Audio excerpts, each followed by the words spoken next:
yang yang muncul setelah kita mengenal elektron, berapa jumlah elektron, berapa jumlah proton, berapa jumlah neutron, ada istilah yang kita kenal namanya isotop, isobar, ya, sama isoelektrik. Sorry. Nah, sebenarnya tidak usah dihafal, dimengerti aja. Isotop itu kan ada P-nya di belakang ya. Jadi artinya jumlah proton yang apa? Memiliki Sama nomor ya. atom sama. Ya, sama. Terus kalau bar itu lebih menuju ke massa ya. Berarti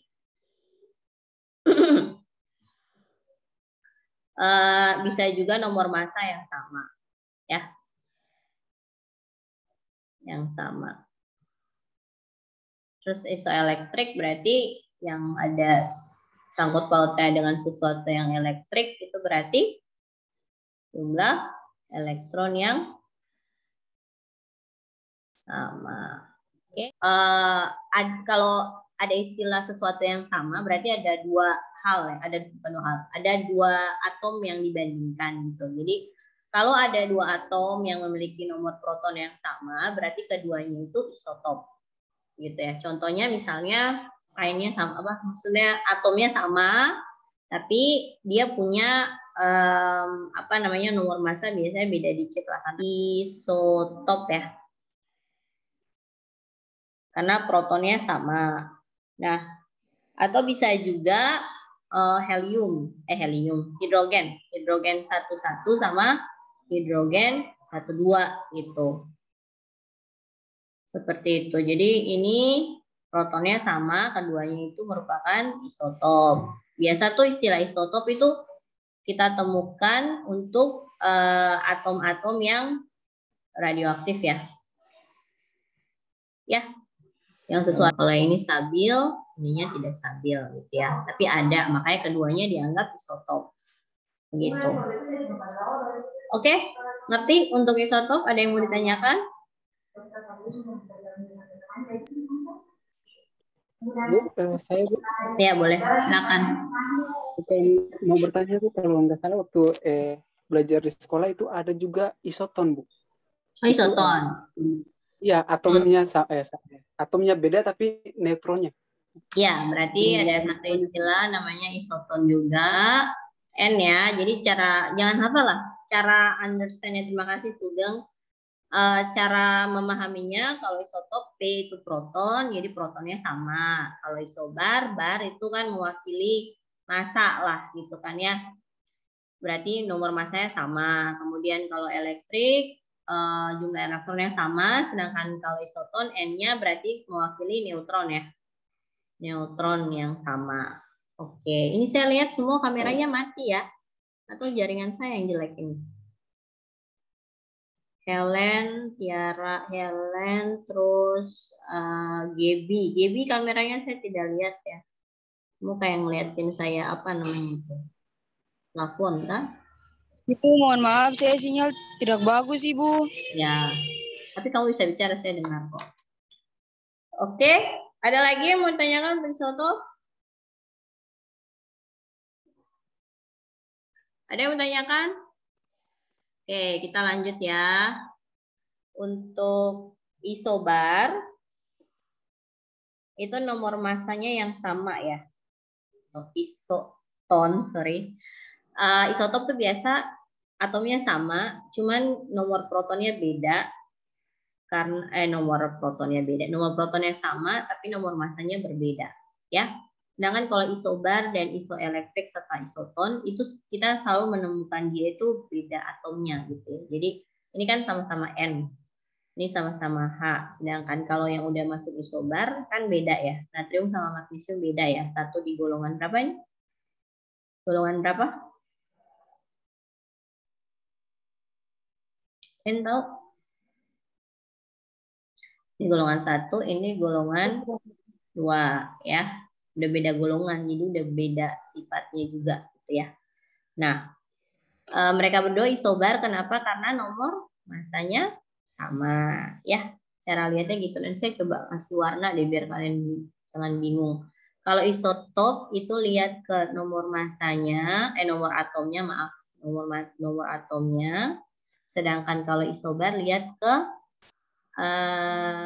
nomor masanya yang saya segi empatkan ini ya. Oke? Ada yang mau ditanyakan sebelum saya lanjut? Ibu saya, Ibu. Ya, silakan. Ini mungkin sedikit koreksi saja, Ibu. Bukannya nomor atom itu ditulis di bagian atas, terus nomor masanya di bagian bawah, kan? Kemarin begitu ya? Tidak, Ibu. Iya, Ibu, memang penulisannya seperti itu, Ibu. Atau mungkin saya yang keliru. Coba tolong Ibu. Yang kemarin ada, masih ingat saya ngajarnya apa? Bentar ya, saya lihat rekamannya dulu. Ya Ibu, yang kemarin nomor masanya di bawah. Oh, nomor saya di bawah ya? Ya udahlah. Oke, berarti disamain aja ya sampai bab ini selesai ya. Yang ini N77 14 15. Ini 12. Ini tadi berapa tadi? 11 ya, 12. 2 berapa tadi ya? 24, ini 24 ya. Oke, ya. Ya udahlah disamain aja biar persepsinya sama. Ini isotop sama-sama di sini ya. Nomor atomnya, terus nomor masanya sama, makanya dia merupakan isobar ya. Jadi paling nanti kalau soalnya muncul yang merupakan isotop yang mana, yang merupakan isobar yang mana, yang merupakan isoelektrik yang mana, gitulah ya cara menentukannya. Oke, untuk isoelektrik seperti yang sudah dijelaskan sebelumnya, itu jumlah elektronnya yang sama. Jadi misalnya itu hidrogen 11 sama helium 24 plus. Ya. Jumlah elektron yang hidrogen itu jumlah elektron yang hidrogen ini 1, yang helium juga 1 kan ya, karena kan dia nomor atomnya 2, elektronnya 2 dulu. Elektronnya 2 tapi karena ada muatan 1 elektron yang keluar, jadinya 2 kurang 1, 1. Jadi keduanya itu adalah bisa isoelektrik ya. Elektrik. Oke. Kalau isoton berarti neutronnya yang sama ya. Ini isoton, saya tarik garis ke sini, ini isoelektrik, ini isobar, ini isotop ya. Bisa ya? Bisa dong. Oke. Kalau isoton itu 23, sorry. Sama magnesium 12, 24 ya. Jadi neutronnya si Na itu kan 23 kurang 11 jadinya 12. Kalau si Mg magnesiumnya 24 dikurang 12 hasilnya 12. Jadi kalau menentukan isoton tuh agak ribet ya karena harus nyari neutronnya dulu gitulah ya. Jadi harus dicari neutronnya dulu baru ngelihat sama apa tidak. Kalau kayak begini kan kelihatan nomor atomnya sama berarti protonnya sama. Terus lihat lagi kalau ini muatannya kalau nomor atomnya sama tapi muatannya beda bisa dilihat bahwa ini bisa termasuk isoelektrik gitu. Sedangkan kalau yang ini tinggal lihat aja nomor masanya gitu ya. Jadi yang paling mudah tuh isotop sama isobar. Isoelektrik harus melihat dulu apa muatannya, sedangkan kalau isoton harus dihitung dulu gitu. Ya. Oke. Untuk bagian ini ada yang mau ditanyakan? Permisi, saya ingin mempertanyakan tentang posisi nomor massa dan nomor atom, Ibu. Soalnya di saya buku menjelaskan nomor massa itu akan di bagian atas, Ibu, bukan di bagian bawah, Ibu. Jadi nomor atomnya itu baru di bagian bawah, Ibu. Oke. Jadinya di huruf penjelasan ada kayak berbeda dan saya puisi buku, Ibu. Ya gini, kan tadi kan saya ini kan ya dari awal pertemuan kemarin saya sudah menekankan bahwa kita samain cara penulisannya. Jadi kalau di kelas saya hari ini, kelas saya khusus kimia dasar 1 Mirella Honda Mahuri yang mengajar itu cara nulisnya begini ya, jadi disamain. Nanti kamu ketika baca buku disesuaikan aja, oh di kelas saya itu yang di atas kiri itu nomor atom, yang di kiri bawah itu nomor massa. Kalau di buku saya kebalikannya, ini disesuaikan aja gitu ya. Nanti pas ujian nilai ketika ditanyakan semua soal saya akan menyamakannya bentuknya begini ya, biar kita satu suara gitu. Nggak masalah mau di atas bawah mau di kiri kanan, yang penting konsep kalian benar, itu nomor massa itu nomor atom ya. Bisa ya Usman ya. Terima kasih Bu. Terima kasih ya, silakan Sugeng. Ya, pertanyaan saya sama dengan teman Usman tadi, jadi sudah terjawab Bu. Sebelumnya iya. Terima kasih Bu. Oke, terima kasih. Ada lagi yang mau bertanya? Ada lagi yang mau bertanya? Oke, kalau tidak ada kita lanjut ya. Ini siapa yang chat ini?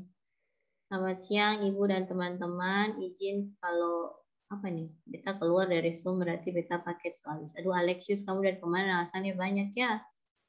Kalian tidak dapat ini ya, bantuan Kemendikbud ya? Belum dapat ya? Belum masuk gitu sistemnya atau gimana? Ayo ngomong dulu, ada yang misalnya di kelas ini belum dapat bantuan Kemendikbud yang 15 GB itu? Belum dapat Ibu. Mahasiswa baru ya. Ya, pengertian ini dari buku Kimia Dasar 1 ya. Bukunya belum ada, nanti kalau sudah ada saya kabari. Di sini dia menyatakan bahwa ilmu kimia itu ilmu yang pelajari tentang materi, struktur materinya, sifat materinya, dan bagaimana perubahan serta berapa besar energi yang dibutuhkan untuk perubahan tersebut. Maksudnya kayak materi itu kan kemarin saya sudah bilang sesuatu yang nggak bisa draw ya, sesuatu yang memiliki massa dan menempati ruang, gitu ya. Menempati ruang.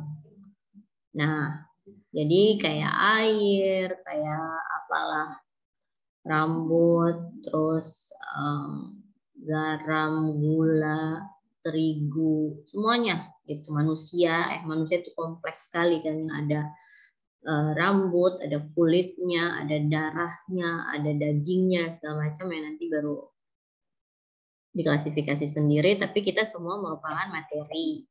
Gitulah ya, karena ada massa, ada ruangan, kita bisa masuk ke suatu ruangan gitu. Nah, dari setiap materi tersebut dia diwakilkan dengan strukturnya masing-masing ya. Jadi untuk bab 1 sama 2 saya cuma sampai di materi dan strukturnya itu, tapi nanti babnya kan namanya beda gitu ya. Nanti kalau sudah masuk ke stoikiometri berarti sudah ngomong angka, berarti berapa besar energi ataupun sifatnya, perubahannya dan segala macam ya. Seperti itu. Nah, materi itu sendiri seperti yang disebutkan punya massa dan ruang, sehingga ada dua sifat, sifat fisik dan sifat kimianya sendiri gitu. Nah, dari sifat fisik dan kimia itu ternyata ada yang berbeda. Misalnya di sini disebutkan bahwa sifat fisik adalah karakteristik yang membedakan zat yang lain atau materi yang lain dengan materi yang lainnya lagi gitu. Jadi kayak misalnya air dalam suhu ruang cair, terus O2 dalam keadaan. Jadi kan di sini misalnya ada H2O gitu ya, terus ada O2 ini oksigen yang kita hirup tiap hari. Nah pada suhu 25 derajat Celcius artinya suhu yang kita sekarang ini gitu ya, suhu ruang kita gitu, suhu nyamannya manusia itu air tuh dalam bentuk cairan ya. Dalam bentuk cair, sedangkan O2 dalam bentuk gas gitu. Ya, kita harus bisa bedakan dia. Nah, itu termasuk sifat fisik ya. Bisa dalam titik leleh, titik didih, kerapatan, viskositas, kalor jenis, kekerasan. Ya. Jadi kayak keadaan dia kan air pada suhu 25 cair. Nah, pada suhu 100 dia berubah menjadi dalam 100 dia berubah menjadi gas gitu ya. Makanya ada istilah titik didih gitu. Kalau O2 beda lagi. Kalau dia mau ke cairan berarti kita harus naikkan tekanan atau turunkan suhu ya supaya dia bisa mengendap menjadi cairan misalnya. Kemudian sifat kimia itu adalah sifat yang diamati setelah zat tersebut mengalami perubahan menjadi zat lain seperti itu. Ya. Jadi misalnya bersih berkarat, kayu melapuk ya. Atau lebih gampangnya gini, sebentar ya. Saya ngambil contoh yang lebih gampang dipahami lah ya. Sebentar. Ada istilah perubahan kimia dan perubahan fisika ya. Nah, kalau air ini kan 3 fase air ya, es batu, air pada umumnya ya. Saya tidak bisa bilang air cairan sih, air pada umumnya sama uap air. Nah, ketika air diturunkan suhu dari sini ke sini ya, dari sini ke sini, ini bisa ditulis. Nah, dari sini ke sini berarti suhunya diturunkan ya. T di tanda tanda panah ke bawah ya, suhunya diturunkan menjadi 0 derajat, dia jadi es batu. Nah, kalau cairan ini atau air itu kita naikkan suhunya jadi 100, dia jadi uap air gitu kan ya. Nah, ini yang disebut perubahan ini perubahan fisika, sorry. Aduh, saya bingung ya. Perubahan fisika karena cuman secara fisik penampakannya saja gitu ya. Karena yang kasat mata lah, tapi identitasnya tetap air gitu. Kayak misalnya lilin meleleh parafin dalam bentuk padat gitu ya. Kan ini kan misalnya lilin gitu ya. Nih, dia nyala gitu kan ya. Aduh, gambar saya jelek. Anggaplah ini lilin gitu. Dia lagi nyala, terus tiba-tiba dia melting di permukaan itu jadi cairan, dia tetap lilin gitu. Bisa ya, bisa mengerti ya. Jadi air, dia jadi es batu, dia tetap air, dia jadi uap air, dia jadi tetap air gitu. Maksudnya dia tetap air, tidak berubah menjadi sesuatu yang lain gitu. Itu namanya perubahan fisika. Bisa ya. Sedangkan kalau perubahan kimia, ini saya ambil contoh yang lebih gampang. Ini siapa ini? Hulk, Bu, Hulk. Nah, Hulk ya. Nah, ketika dia jadi manusia kan dia jadi dokter siapa gitu, saya lupa namanya di filmnya. Jadi dia jadi dokter yang masih waras ini. Nah, ketika dia berubah, dia menjadi identitasnya berubah gitu. Dia jadi makhluk yang aneh, badannya besar, warna hijau kulitnya, dan dia tidak ingat siapa diri dia. Artinya dia berubah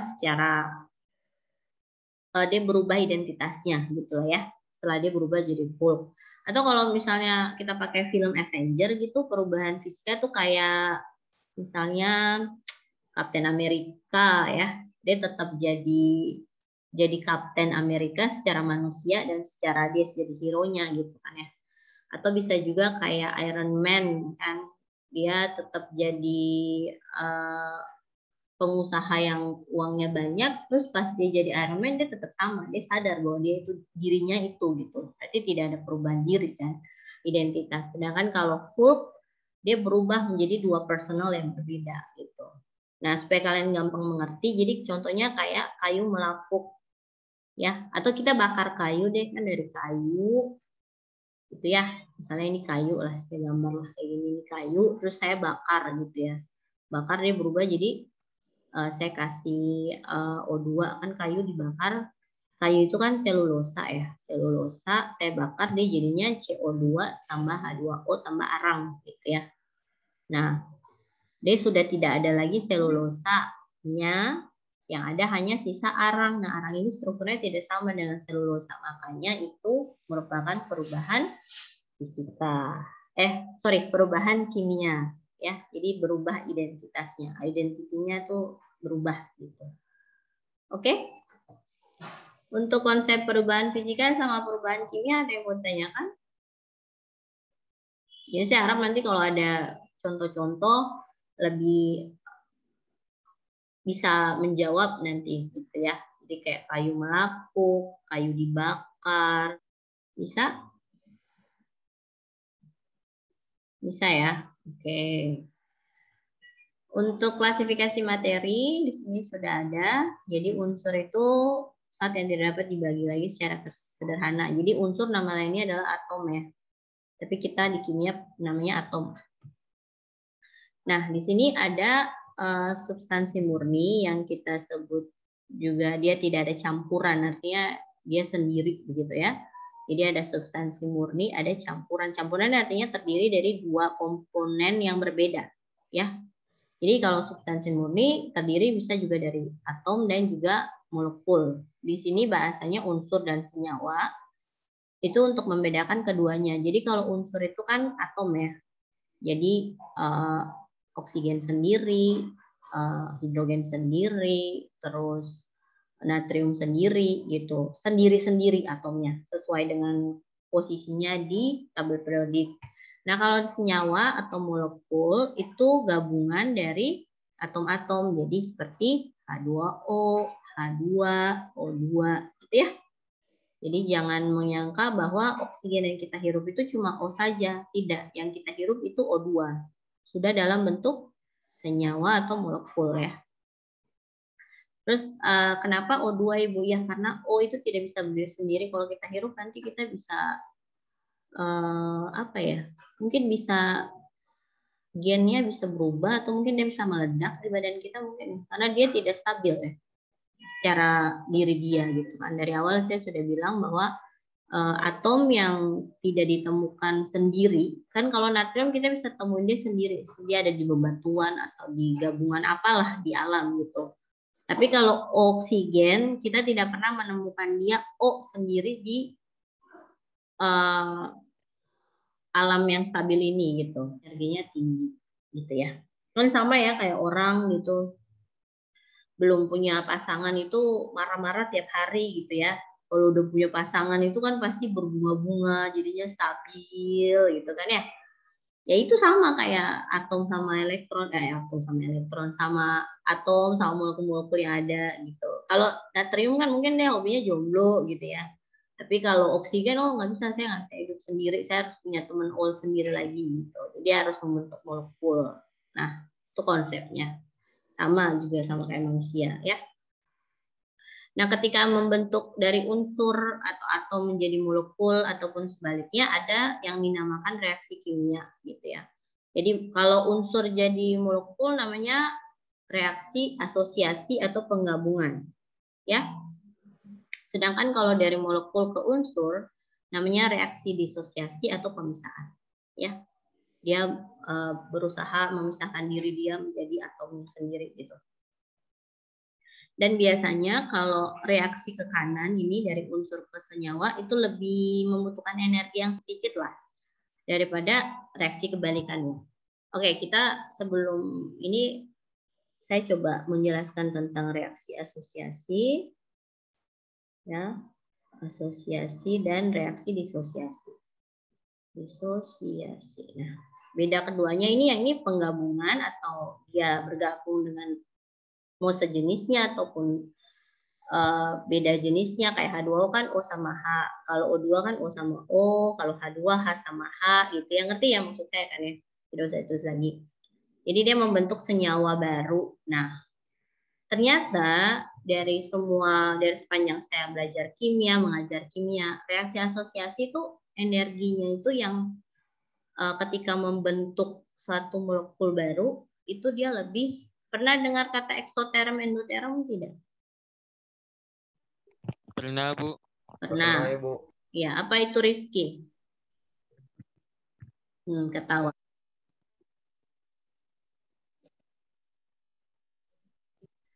Oke. Tadi siapa? Rizky ya? Ya, Bu. Eksoterm, endoterm apa? Kira-kira yang kalian pernah dengar apa aja lah menurut kalian? Kalau reaksi eksoterm itu reaksi yang menghasilkan kalor dari lingkungan ke sistem ya, Bu? Lingkungan ke sistem. Ya, sistem ke lingkungan, Bu. Sistem ke lingkungan. Iya, mana yang benar ini? Sistem ke lingkungan, Bu. Sistem ke lingkungan. Jadi nanti suhunya meningkat atau meningkat suhu di luar di lingkungan lebih tinggi atau sistemnya? Sistemnya meningkat, Bu. Sistemnya meningkat suhunya. Kan yang melepaskan dari sistem ke lingkungan, berarti kita kan memberi energi, berarti kita kan kehilangan energi gitu ya sistemnya. Berarti harusnya Lingkungan, Bu. dia ya udah. Oke. Yang lain ada eksoterm, endoterm. Eksoterm itu reaksi kimia yang mengeluarkan energi. Eksoterm mengeluarkan energi. Oke, ya. Oke, terima kasih Trevelian. Yang lain? Saya, Bu. Ya, silakan. Jadi reaksi eksoterm sama endoterm, kalau eksoterm itu dia apa ya, pelepasan energi panas, adanya pertukaran energi panas dari sistem ke lingkungan. Apa Sementara tadi kalau eksoterm? endoterm, iya Bu, Oh, eksoterm. eksoterm itu terjadi perpindahan kalor atau panas ya dari sistem ke lingkungan. Sementara kalau endoterm kebalikannya, perpindahan kalor atau panas dari lingkungan ke sistem. Seperti itu, Bu. Oke, terima kasih Sugeng. Yang lain? Ada yang mau bicara lagi? Ya, silakan. Frankie ya. Frankie. Oke, Bu. Ya, Tidak ada, Bu. bicara. Salah tekan nih, salah tekan. Matikan saja. Oke.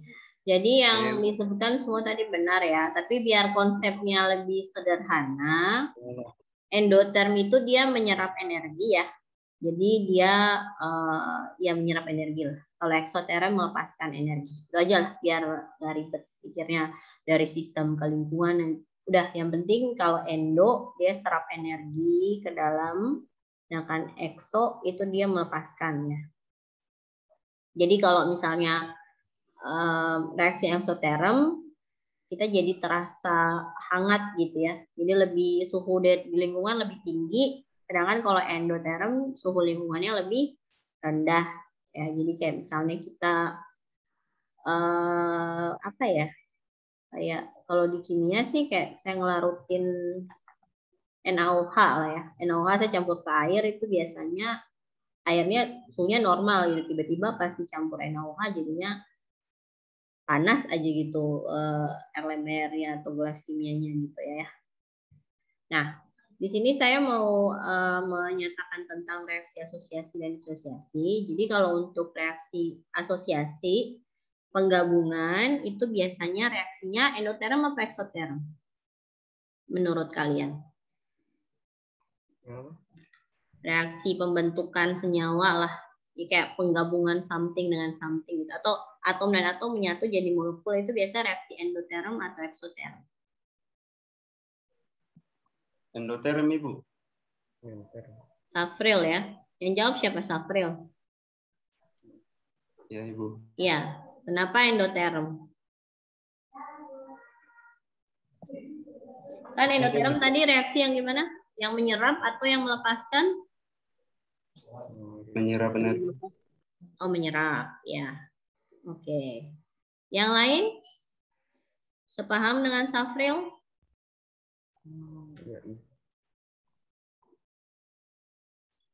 Nah, saya tanya dulu. Dari tadi itu aja yang jawab. Wilfred. Asosiasi itu reaksi asosiasi endoterm atau eksoterm? Endoterm, Ibu. Endoterm, kenapa? Karena dia menyerap, Ibu. Nah, dia menyerap. Oke. Liska. Reaksi asosiasi itu endoterm atau eksoterm?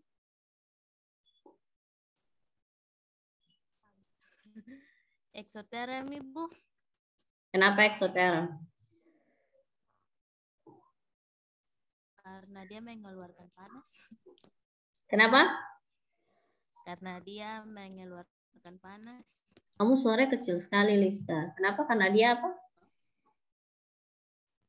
Karena dia mengeluarkan energi. Mengeluarkan energi. Oke. Siapa lagi? Saya belum pernah panggil siapa ya. Sebentar.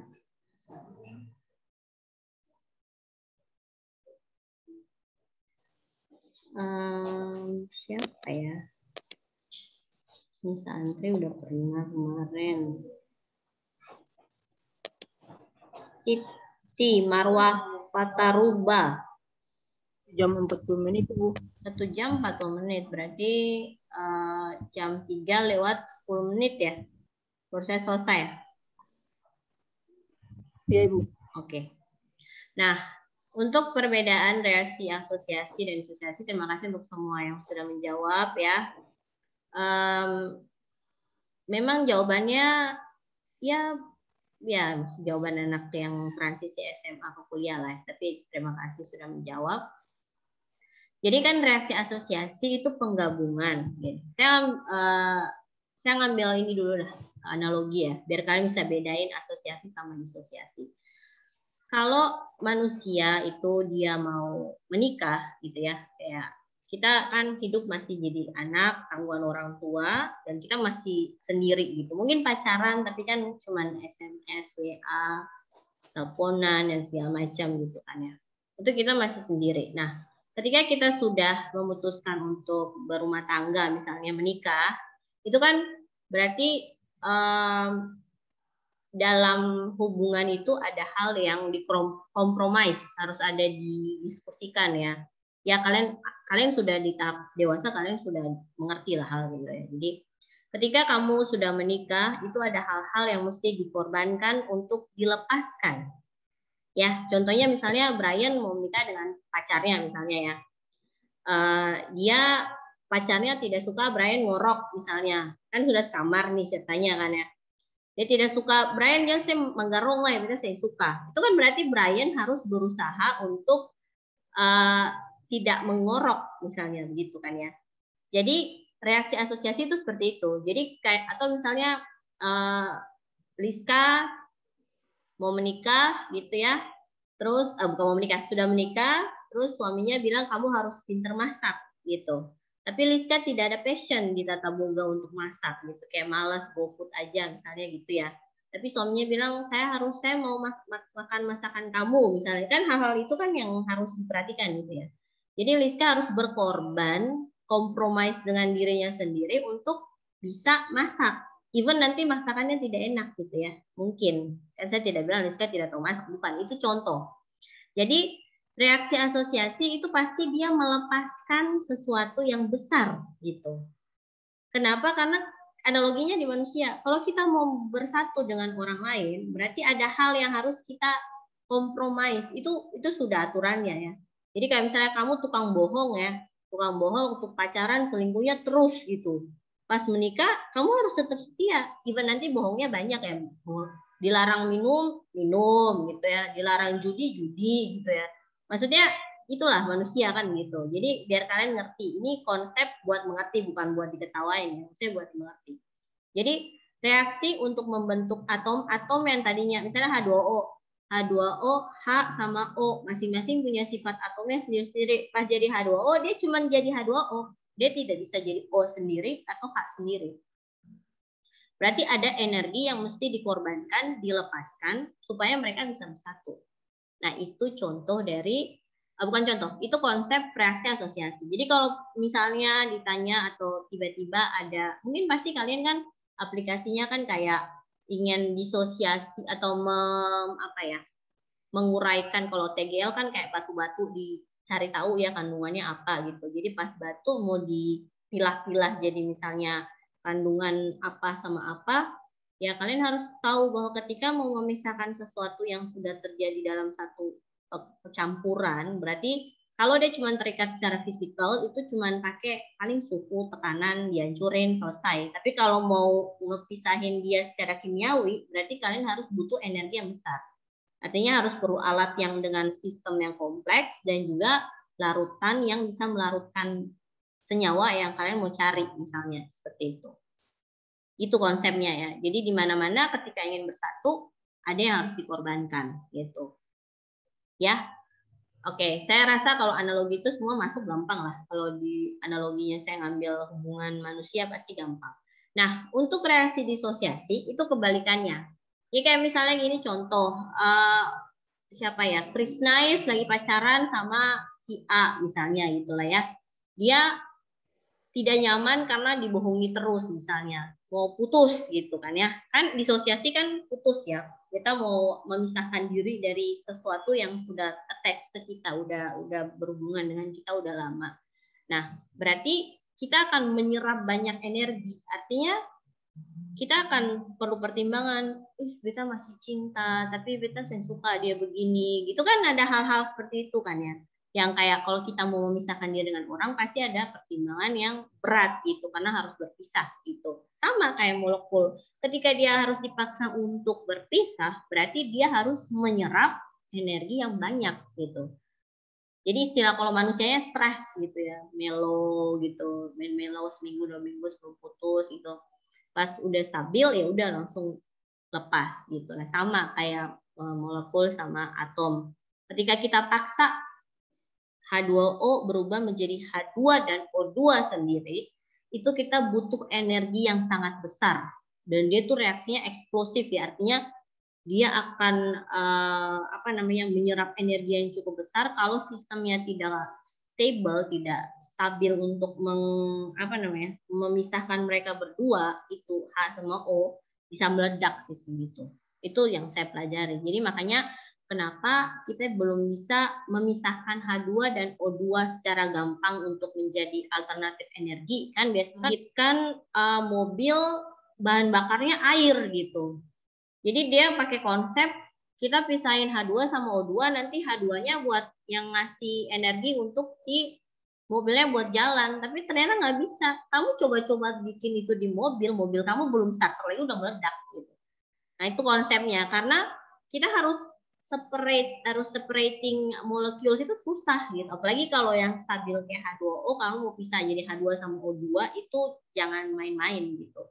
Jadi karena perpisahan itu selalu menyakitkan, berarti endotermnya pasti energinya besar.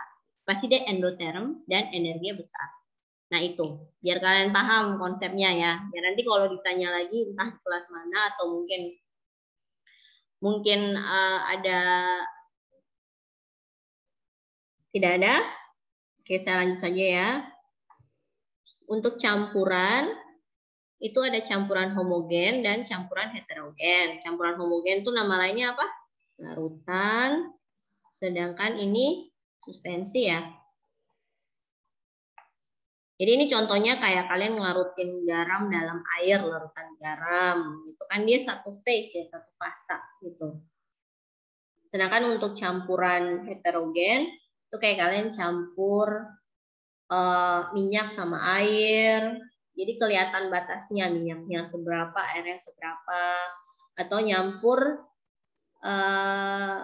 pasir sama pasir sama semen tapi nggak dikasih air gitu. Jadi kan ada kayak batas gitu ya. Jadi kayak misalnya saya taruh pasir di bawah, terus semen di atas, kan kelihatan kerikilnya di bawah, semennya kan di atas gitu, maksudnya gitu. Itulah ya. Oke. Untuk pemisahan fisika itu terjadi ketika campuran ini dipisahkan menjadi substansi murni. Jadi ada pemisahan fisika seperti suhunya dinaikkan, kita belah-belah gitu pakai apa gitulah, atau kita saring. Nah itu pemisahan fisika. Gitu. Kalau satu fase cairan kayak air sama minyak, ya kita tinggal tumpahin minyak dulu baru air atau sebaliknya biar tidak saling menyatu gitu. Sedangkan kalau untuk berubah menjadi dari unsur ke senyawa, ada reaksi kimia, ada reaksi asosiasi dan juga disosiasi. Ada juga reaksi lain, tapi konsep yang paling penting adalah karena dia dari unsur atau atom ke molekul, berarti reaksinya itu pasti endoterm dan asosiasi dan disosiasi yang akan menerapkan dua hal ini, endoterm dan eksoterm. Oke? Ada yang mau ditanyakan? Nah, di sini disebutkan dua fenomena yang merupakan sifat fisik dan kimia.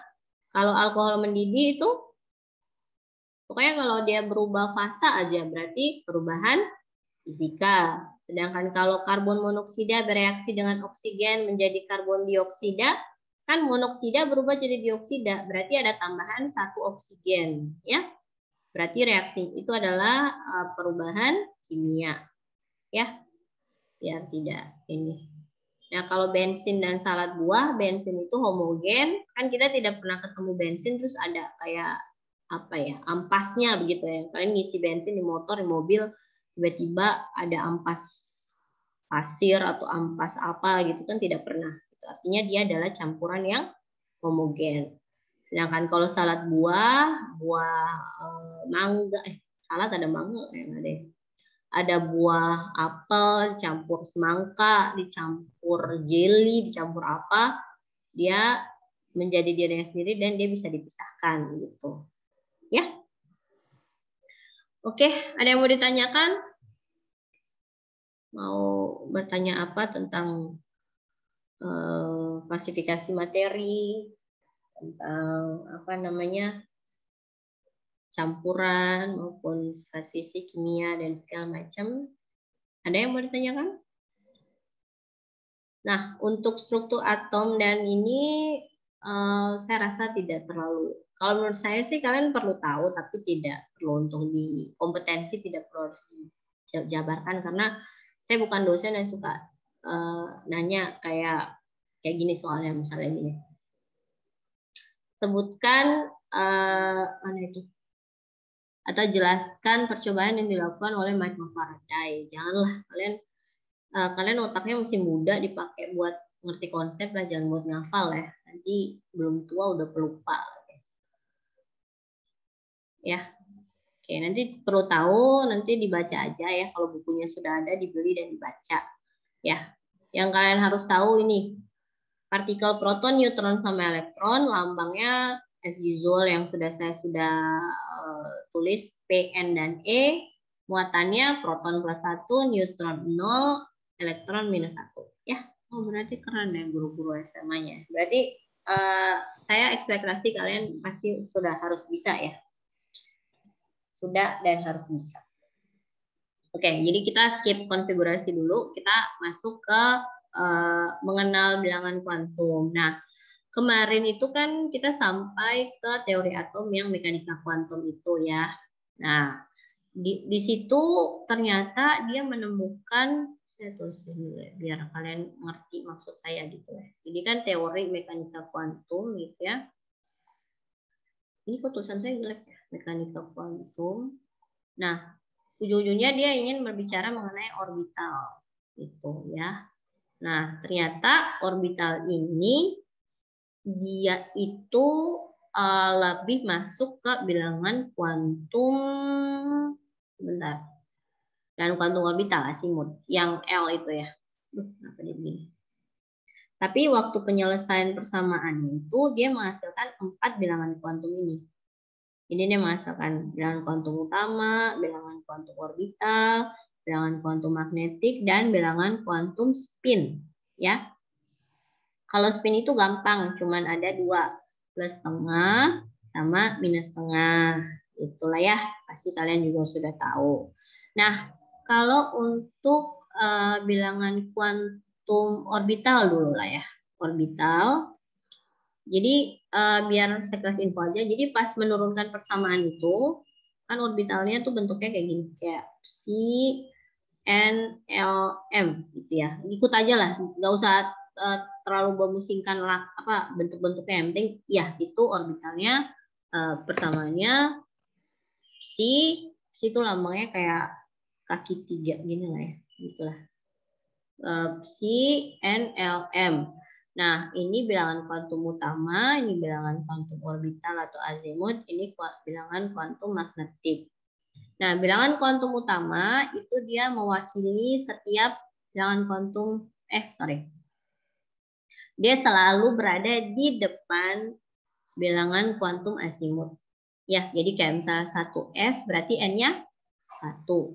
Ya, dia selalu di depan orbital yang kita ketemu SPDF itu, yang ini.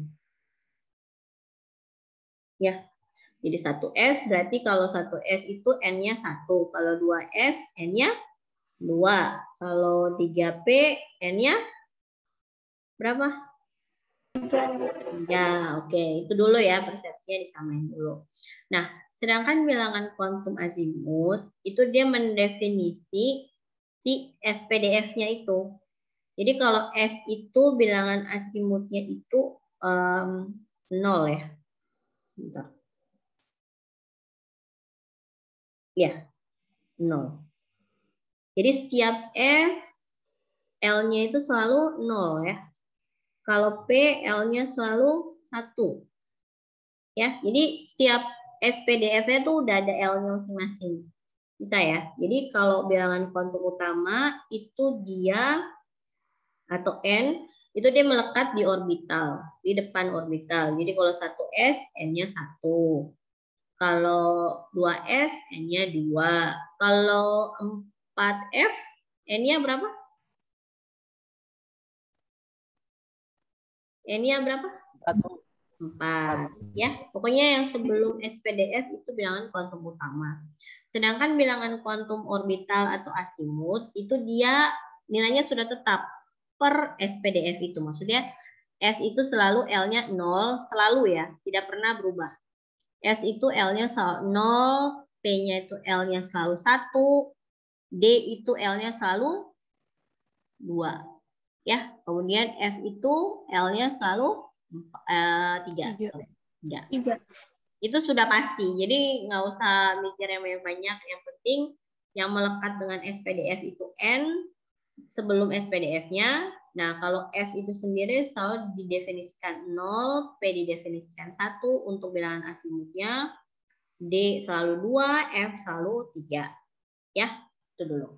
Nah, untuk bilangan quantum spin dia magnetik, dia cuma plus minus dari si L tadi. Jadi kan kalau S itu dia selalu L-nya 0, berarti M-nya itu pasti 0 karena nggak ada minus plus 0. Ya. Jadi M itu selalu plus minus dari nilai L. Itu saja, nggak usah banyak pikir aneh-aneh gitu ya. Plus minus, jadi M itu selalu plus minus, selalu plus dan minus dari L. Ya. Jadi paling kalau 1 berarti minus 1, 0, plus 1. Kalau 2 plus minus berarti minus 2, minus 1, 0, 1, 2. Gitu. Ya, jadi range-nya itu plus minus L-nya.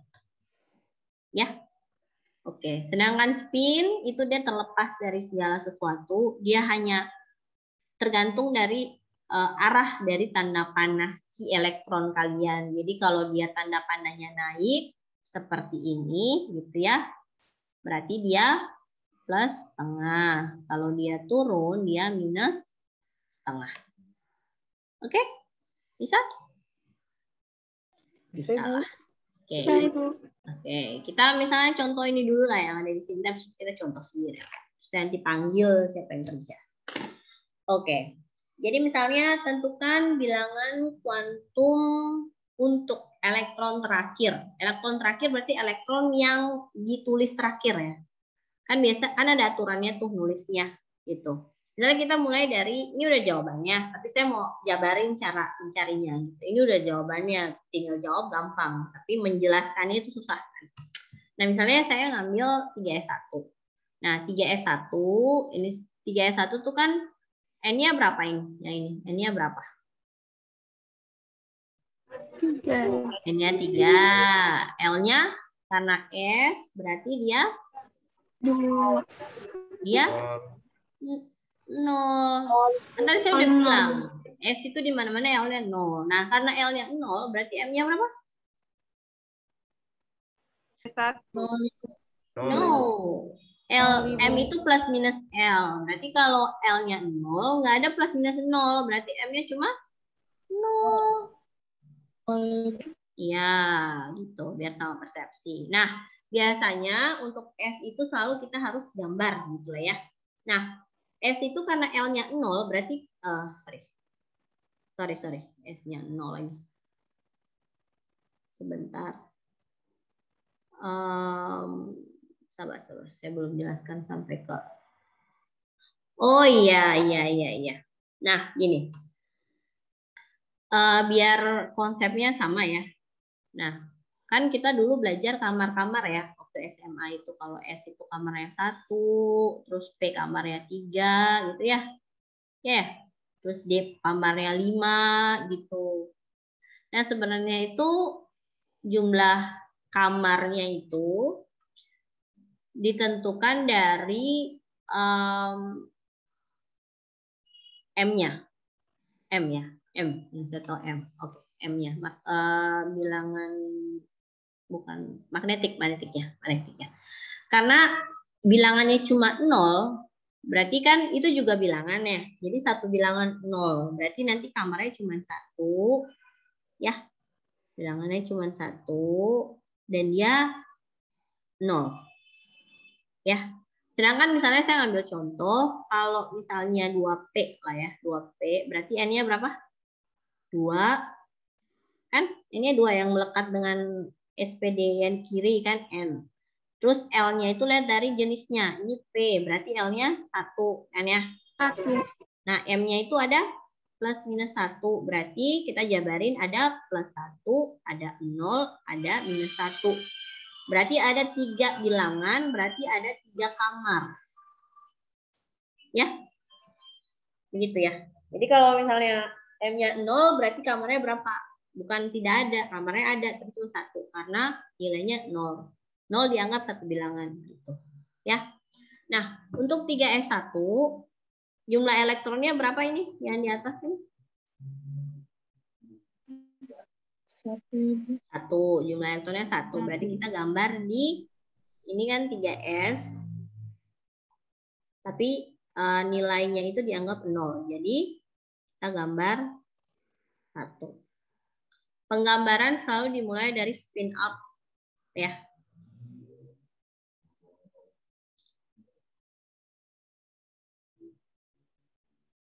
Lalu dari spin up.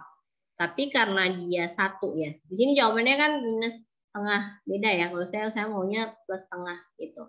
Nah, ternyata bisa plus setengah, bisa minus setengah. Kenapa? Karena kita nggak tahu elektronnya itu dia mau masuk tuh dengan posisi spin up apa spin down. Kali masukin ke alat dideteksi. Oh, ini spin up karena nilainya plus. Atau oh ini spin down karena dia minus. Nah, untuk menentukan ini kita tidak perlu pakai alat. Jadi saya akan membenarkan kalau jawabannya itu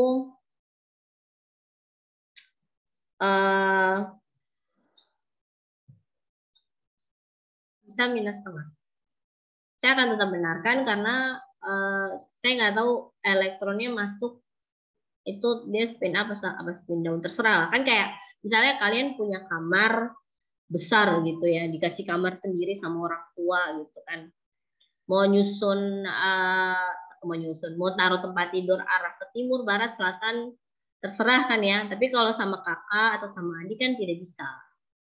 Harus kompromi dulu sama adik sama kakak. Gitu. Kan sama kayak elektron. Dia mau masuk kamar, kalau ada temannya, berarti kalau kamu udah posisi timur ya saya harus posisi misalnya berlawanan sama kamu gitu. Ya. Ya boleh lah kalau saya di kelas saya boleh. Tapi biasanya tuh dosen lebih fokus kalau masuk ruangan pertama dia tuh harus kayak dikasih apa ya? Kayak dikasih sesuatu yang pasti bahwa harus spin up. Tapi kalau kita tidak bisa akan tahu elektron itu spin up apa spin down kecuali kita pakai alat. Dan saya sekarang ini lagi nggak pakai alat, jadi ya udahlah kalau ada yang minus boleh, ada yang plus juga boleh. Oke ya. Sampai di sini ada yang belum paham, masih bingung. Aduh Ibu, saya belum paham itu kenapa tulisannya 3S lalu ada pangkat 1. Ingat ya, yang pangkat itu bukan dia dipangkatkan 1, bukan dipangkatkan 6, tapi itu adalah jumlah elektron yang harus kamu masukkan di dalam ruang kamar yang sesuai. Bisa ya?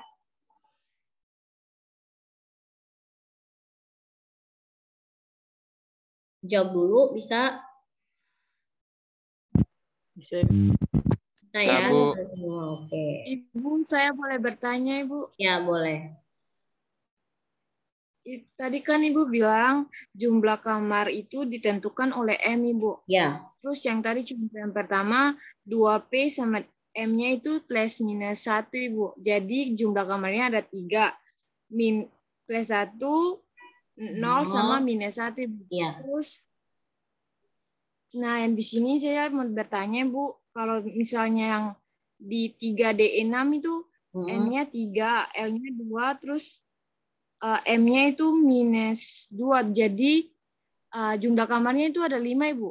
Ya. Atau bukan? Iya, kamarnya ada 5. Oh iya, Bu. Oh iya, Bu. Makasih, Bu. Iya. Yang lain, jangan tanya yang belum saya bahas dulu. Yang saya sudah bahas aja dulu. Bisa semuanya? Jadi nanti abis ini soal bisa ya. Saya nanya harus udah jawab semua ya. Oke, kita coba bahas yang 3D6. Ya, 3D6 dulu.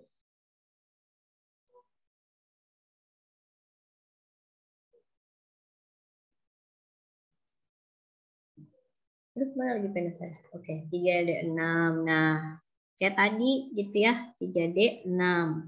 Ini selalu mewakili N. Berarti N-nya berapa? 3. Ya, kemudian L-nya 2, Ibu. 2. Karena dia selalu 2. Ya, kalau P selalu 1, S selalu 0. Itu aja lah cara ini. Kemudian M-nya -2. Plus minus 2 dulu. Plus minus 2 dulu. Sebentar. Plus minus 2. Nah, berarti kita harus menggambar dia dalam kamar. Kamarnya kan 5. Tuh. 5 ya. 1, 2, 3, 4, 5. Gitu ya. Nah, biasa tuh plus 2-nya tuh di sebelah kiri. Gitu. Plus 2, plus 1, 0, minus 1, minus 2. Gitu. Nah, kita masukkan 6 elektron ke dalam 5 ruangan.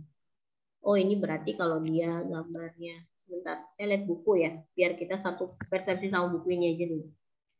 M-nya itu, oke kita pakai ini. Berarti saya gambarnya salah. Kita pakai ini. Sesuai arah bilangan ya. Tahu ya, kalau sebelah kiri kan minus, tengah 0, kanan plus. Ya, sesuai Kartesius lah. Biar konsepnya jangan beda lagi. Saya di sini -2, -1, 0, plus 1, plus 2. Ya. Untuk khusus untuk bilangan kuantum, cara gambar ruangan itu sebelah kiri selalu minus, tengah 0, kanan plus ya. Tadi saya kebalik. Oke. Di sini ada 6 elektron ya. Jangan lupa pangkatnya itu artinya jumlah elektron. Nah, di sini ada 6. Cara gambarnya kan dari dulu SMA, guru selalu bilang ketika menggambar, karena dia sudah lebih dari 1 elektron untuk 5 kamar, berarti yang masuk duluan harus spin up. Ya, harus plus setengah. Ya. Dan semuanya terisi setengah dulu, baru ngisi yang baru. Jadi kan ada 6 ya, geser gambar ya. 1, 2, 3, 4, 5. Nah, 6 yang tadi itu kita masukin lagi di ruangan yang sebelumnya. Tapi spinnya harus down. Nah, itu dulu ya. Berarti sesuai soalnya, lihat soal ya, lihat soal. Tentukan keempat bilangan kuantum untuk elektron terakhir pada 3s1 dan 3d6. Elektron terakhir. Berarti yang jadi elektron terakhir itu mana? -2, Ibu. Bukan -2. Yang ke-6. Terakhir tuh berarti yang ke-6 ya. Berarti yang ini. Saya kasih tanda kuning nih gitu ya. Jadi tergantung soal, terserah saya mau nanya, tentukan keempat bilangan kuantum untuk elektron ketiga. Nah, ketiga berarti yang mana? Yang ini. Yang di 0. Ya. Jadi cara gambarnya tuh harus sesuai dengan aturan dan harus lihat soal. Saya mintanya elektron berapa? Suka-suka saya dong, saya punya soal gitu ya. Bahasanya gitu. Nah, berarti karena ini elektron terakhir, kita langsung dari soal itu kita tentukan S-nya. Spinnya, bilangan kuantum spinnya. Bilangan kuantum spinnya itu kenapa nih? Biru ya, Trisna. Bilangan kuantum spinnya yang terakhir aja, biar nggak ribet gitu ya. Berarti dia spin down ya, berarti dia minus 1/2. Berarti bilangan kuantumnya N-nya 3, L-nya 2, M-nya -2, S-nya -1/2. Oke, kalau untuk elektron keempat gimana? Ada yang mau jawab tidak? Elektron keempat dari N. Silakan. Di kamarnya plus 1, Ibu. Plus 1, Ibu. Ya, maksudnya bilangan kuantum keempatnya. Berarti ada N-nya berapa? Elektron keempat. N-nya berapa? N-nya berapa? Plus 1/2, Ibu.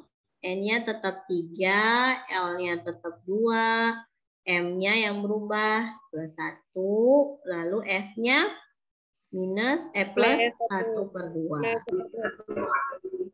Keempat bilangan kuantum yang elektron ke-6 sama ke-4 sama tidak? Keempat-empatnya. Jadi N, L, M sama S-nya sama persis tidak? Untuk elektron ke-6 dan ke-4. Sama tidak?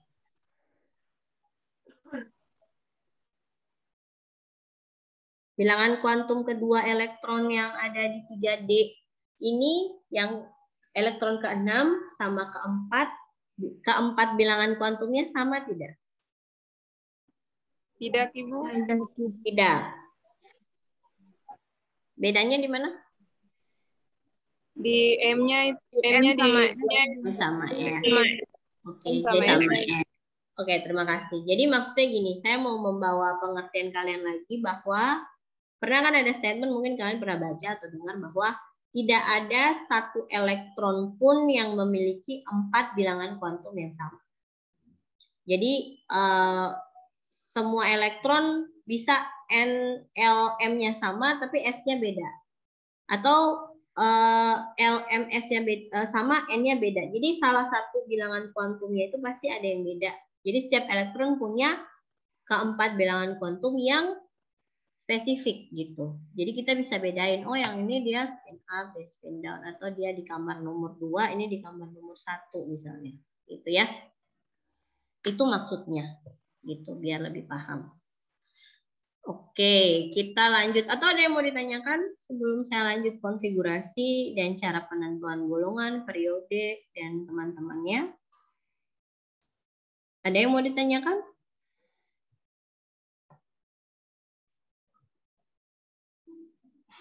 Ada yang mau ditanyakan?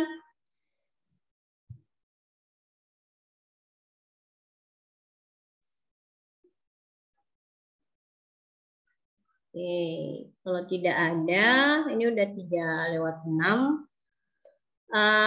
Nanti kita lanjut aja deh ya di pertemuan hari Selasa. Nanti saya cepet-cepetin lah buat ini. Tapi kayaknya nggak bisa cepat lah. Berarti udahlah, nanti kita lihat lah. Jadi untuk kuliah hari ini sekian. Kalau tidak ada yang mau ditanyakan, absen dulu ya. Di link yang kemarin saya bagikan. Masih ingat? Kalau ada yang masih save, minta tolong di paste di chat. Saya udah lupa, saya simpan di mana ya. Kalau ada yang masih simpan, silakan bantu saya untuk men-share. Udah ya? Oke, terima kasih Jansen.